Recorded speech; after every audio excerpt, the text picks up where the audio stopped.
Olá, eu sou o professor Milton Ferreira e hoje a gente vai falar um pouco sobre os modelos atômicos.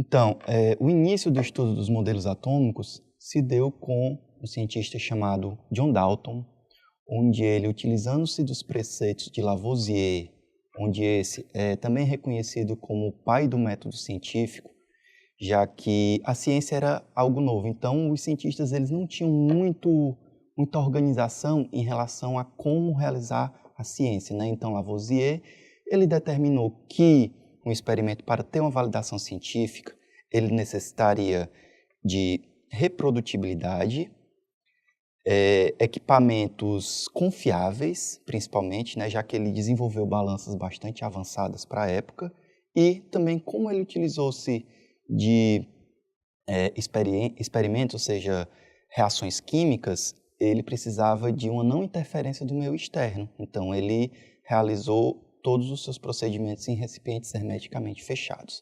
Então, utilizando-se desses conceitos de Lavoisier, John Dalton resgatou um conceito filosófico de 2.200 anos atrás, que era o conceito de átomo como sendo a unidade mínima formadora da matéria. Só que, dessa vez, não era aquela filosofia voltada muito para a mitologia, tinha agora um caráter experimental.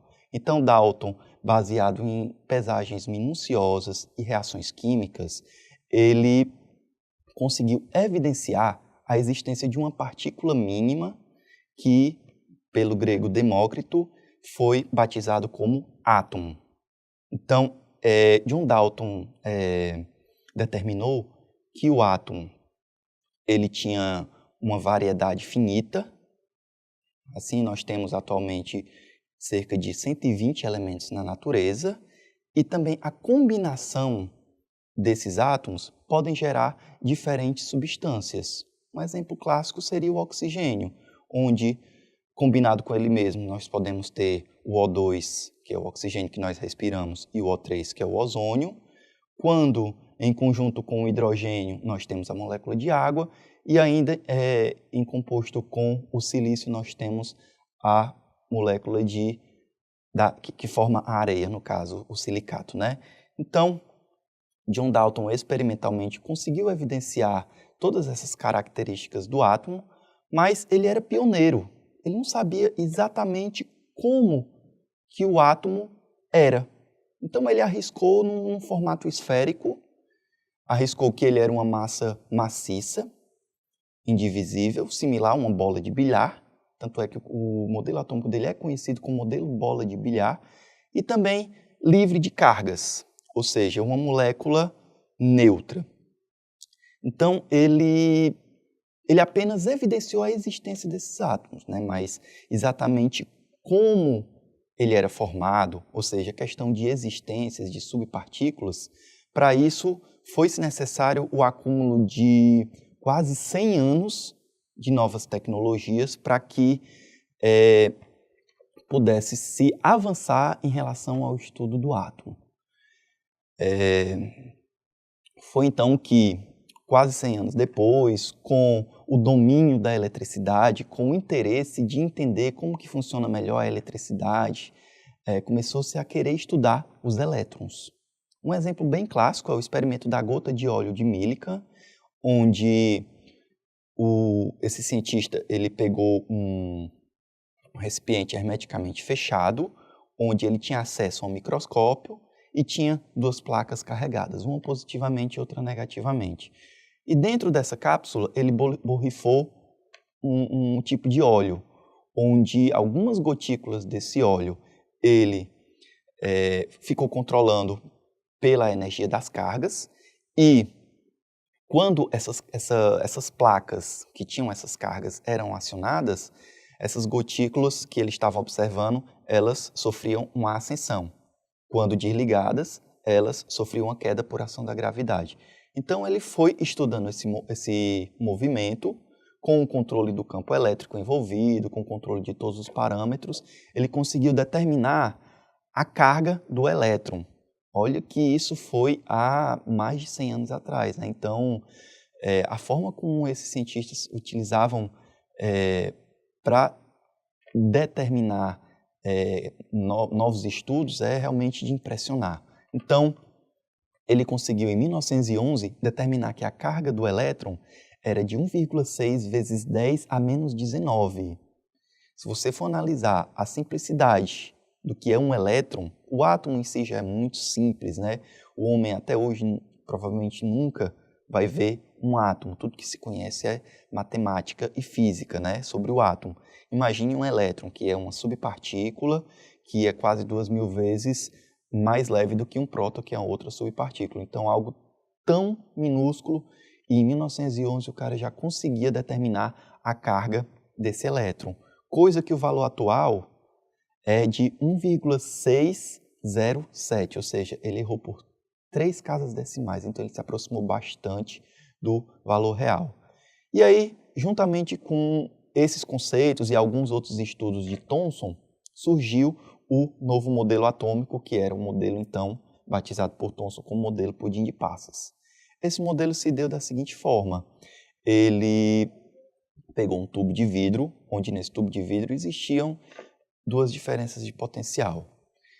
E quando, nessa situação, em alta voltagem, ou seja, em alta tensão, e em ar praticamente rarefeito, um fenômeno é observado no interior desse tubo, que seria o aparecimento de um feixe de luz.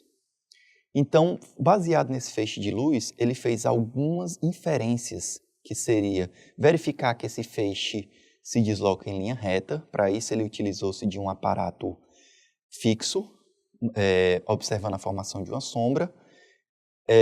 Colocou-se, então, uma ventoinha, ou seja, um aparato móvel, e aí foi o grande, digamos, o pulo do gato, né? Pois ele evidenciou que aquilo não seria exatamente uma manifestação energética, já que a energia não contém massa, e sim era algo contedor de partículas, né? Contedoras de massa, já que esse aparato fixo ele foi movimentado no interior do tubo. E também ele evidenciou a existência de cargas dessas partículas, já que quando submetidos a um campo elétrico, o polo positivo atraía essas cargas, evidenciando então que elas teriam cargas negativas. Mas até então, ainda se tinha aquele conhecimento da esfera maciça e indivisível. Então pode-se dizer que o modelo atômico de Thomson, mesmo ele tendo uma enorme contribuição, ele não saiu ainda do conceito de Dalton, o conceito do átomo esférico. Ele tinha partículas negativas. A matéria ela é neutra, então subtendia-se que existiam também partículas positivas, mas essas ainda não tinham sido evidenciadas. Então, o modelo pudim de passas, inicialmente, foi caracterizado como sendo uma esfera totalmente positiva, uma grande massa positiva, e em mesmas proporções de carga, os elétrons distribuídos uniformemente na superfície dessa esfera. Então, o modelo atômico de Thomson ele teve muitas colaborações, inclusive para alguns equipamentos muito utilizados atualmente, como o espectrômetro de massa, onde uma relação massa-carga ela funciona como princípio de operação desse equipamento. E com esse experimento do tubo de raios catódicos, foi-se também possível calcular a massa de um elétron ou a massa de um próton. Né? Então, Thomson desenvolveu uma equação, onde essa equação ela leva em consideração o tamanho das placas magnéticas que estavam influenciando o tubo de raios catódicos, levou em consideração a distância dessas placas para o final do tubo e levou em consideração também o desvio que a partícula fazia dentro do tubo quando submetida a um campo elétrico. Então, tendo controle de todos esses parâmetros e também da carga do elétron que foi descoberto por Millikan no experimento da gota de óleo, ele pôde então calcular a massa do elétron e posteriormente também do próton para saber justamente essa diferença de 1836 vezes a diferença de massa entre o próton e o elétron. Até então, o elétron estava parcialmente descoberto, os cientistas estavam satisfeitos com o que eles tinham até então. Foi então que novas tecnologias foram surgindo e uma nova linha de pesquisa surgiu, que foi o estudo da radioatividade, onde nós tivemos como pioneiro Marie Curie. Marie Curie, ganhadora de 2 prêmios Nobel com o estudo e caracterização da radioatividade, ou seja, o efeito relacionado ao elemento rádio. Então, estava meio que na moda os cientistas estudarem essa novidade que seria a radioatividade. E antes da gente falar sobre o próximo modelo atômico, que seria o de Rutherford, é interessante também que a gente faça alguns comentários sobre a radioatividade, porque ele está intrinsecamente ligado à questão dos modelos atômicos. Então, entende-se por radioatividade a característica que elementos com alto valor de número atômico possuem em não ter uma estabilidade nuclear. Então, elementos com número atômico superior a 92, que seria, no caso, o último elemento natural, que seria o urânio, esses elementos eles não ocorrem naturalmente no nosso planeta. Isso por quê? Porque o núcleo ele chega a ser de 10.000 a 100.000 vezes menor do que o átomo como um todo. Se você considerar um estádio de futebol, o átomo, o núcleo seria como se fosse uma bola de ping-pong no seu centro. Então, é um espaço muito reduzido, há um acúmulo de cargas positivas, no caso, os prótons, muito concentrada. Então, isso acaba que gerando muitas repulsões. E aí, quando em muita quantidade, esse átomo ele não alcança uma estabilidade, e aí ele acaba que, em busca dessa estabilidade, ele acaba que liberando essas partículas nucleares. Essas partículas elas são conhecidas como partículas alfa, beta e gama.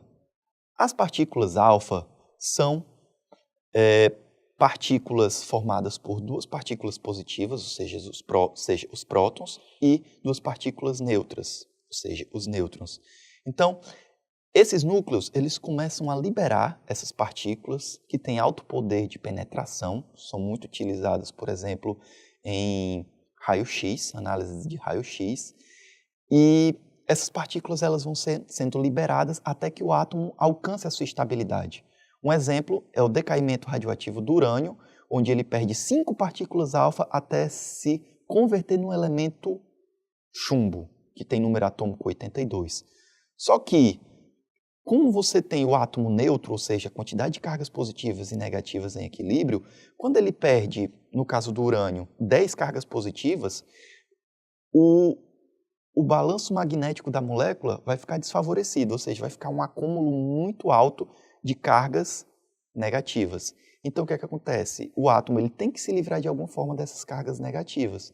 Mas as reações nucleares, obviamente, elas ocorrem no núcleo e ele tem que perder cargas negativas.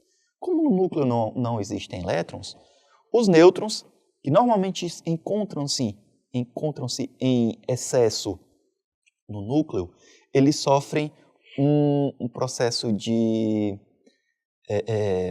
como é que eu posso dizer? Uma espécie de defragmentação. Então, o nêutron ele se decompõe em um próton, um elétron e um neutrino. Os prótons eles continuam no nêutron, no núcleo. O elétron ele sai na forma de partícula beta e o neutrino também acompanha esse elétron altamente energético. Esse elétron que sai do núcleo, que foi a decomposição do nêutron, ele é chamado de partícula beta. Então, normalmente, numa emissão beta, há um aumento de número atômico. Isso porque o que antes não era um próton, se converteu em um próton. Então, acaba que tendo também essa relação. Então, o decaimento radioativo, ou seja, a estabilização de um elemento, é um balanço entre essas massas que estão em excesso e as cargas do átomo. Há um decréscimo de cargas das partículas alfa que são retiradas, mas em conjunto também há um pequeno adicional de cargas devido a esses nêutrons que se transformaram em prótons, que permanecem no núcleo. Então, há esse equilíbrio de cargas. E nós temos ainda uma terceira partícula, que na verdade é uma manifestação energética, que são os raios gama. Então, os raios gama, eles são a energia resultante desse processo. Geralmente, eles têm um menor alcance, mas um altíssimo poder de penetração. Então, se a gente for colocar em ordem energética essas três partículas, o alfa é o que tem o maior alcance e o menor poder de penetração, a beta está no intermédio e as partículas gama têm alto poder e menos alcance.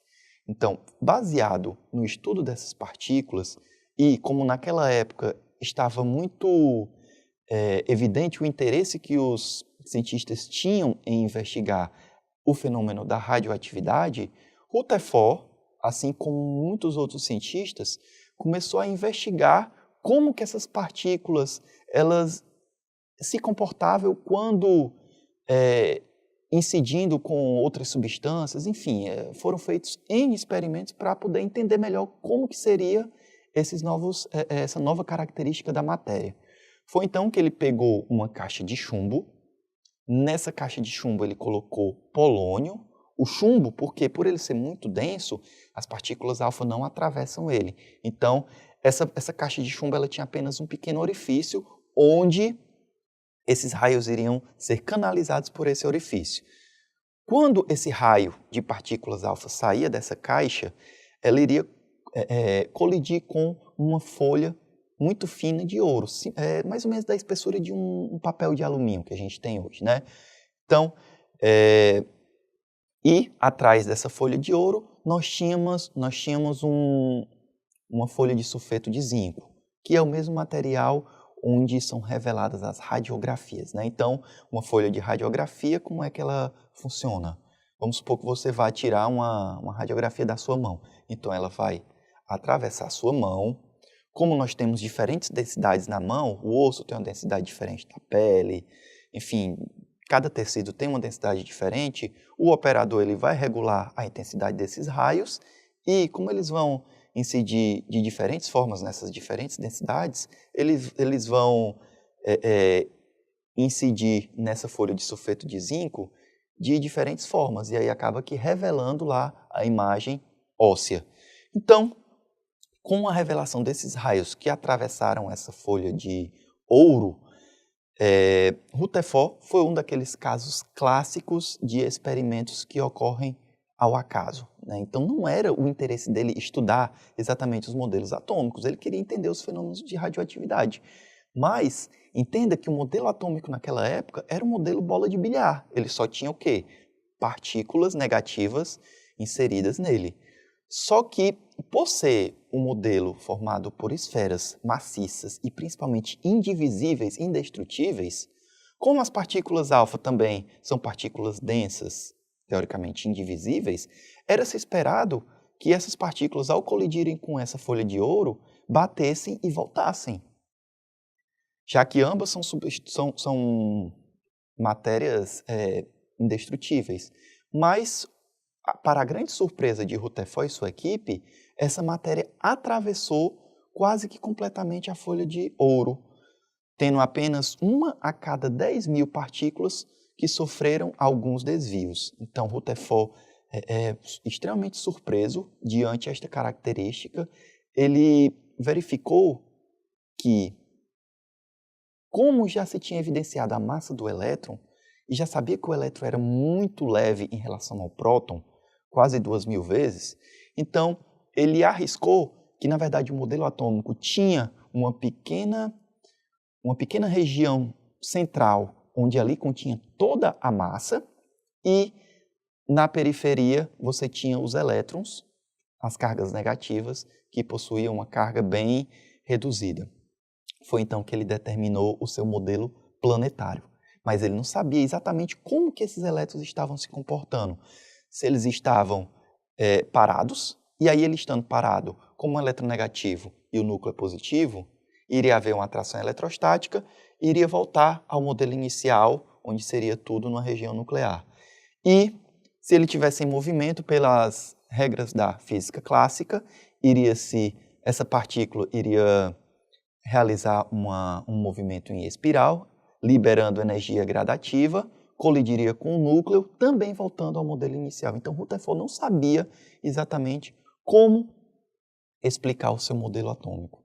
Foi então que aquele que tocou os seus estudos para frente, no caso Niels Bohr, ele rompeu com a física clássica e ele tentou explicar a existência do átomo e como que acontecia esse comportamento de elétrons com o núcleo com o estudo das linhas dos espectros visíveis, né? Então, Max Planck já tinha evidenciado a questão da quantização da luz. Em 1900, ele verificou que a luz se comportava na forma de comprimentos de onda e que esses comprimentos de onda, juntamente com as constantes de Planck e a velocidade da luz, esses comprimentos de onda eram inversamente proporcionais com a energia, ou seja, quanto menor o comprimento de onda, maior seria a energia.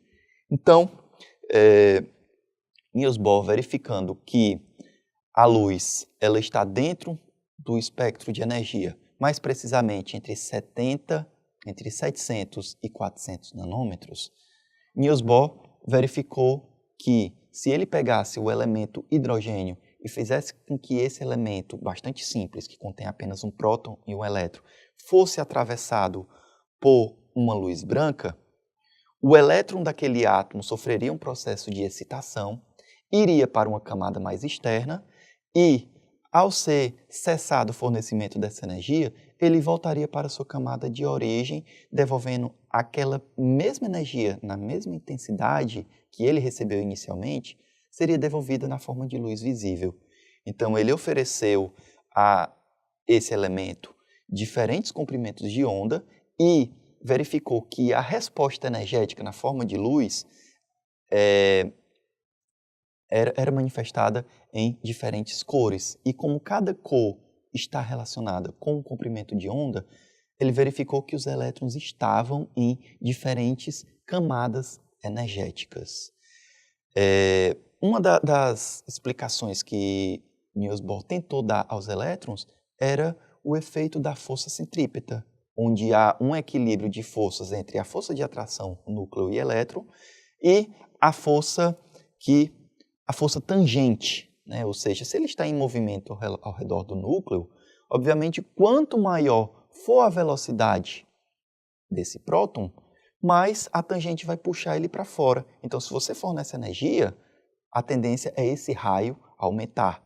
Então, há sempre esse equilíbrio de forças entre a força tangente e a força de atração. Com o avanço da espectrofotometria, verificou-se também que aquilo que antes Niels Bohr achou que era um simples vermelho, num determinado comprimento de onda, na verdade existiam diferentes tonalidades de vermelho, desde um vermelho próximo ao laranja até um vermelho bem intenso. E como cada manifestação de cor corresponde a um comprimento de onda, dentro da mesma camada, eu poderia ter diferentes subcamadas. Foi então que Summerfield, verificando essa nova característica, ele elaborou o conceito das subcamadas, que a gente conhece como S, P, D e F, lá na distribuição eletrônica, que aí vai ficar para um próximo tópico.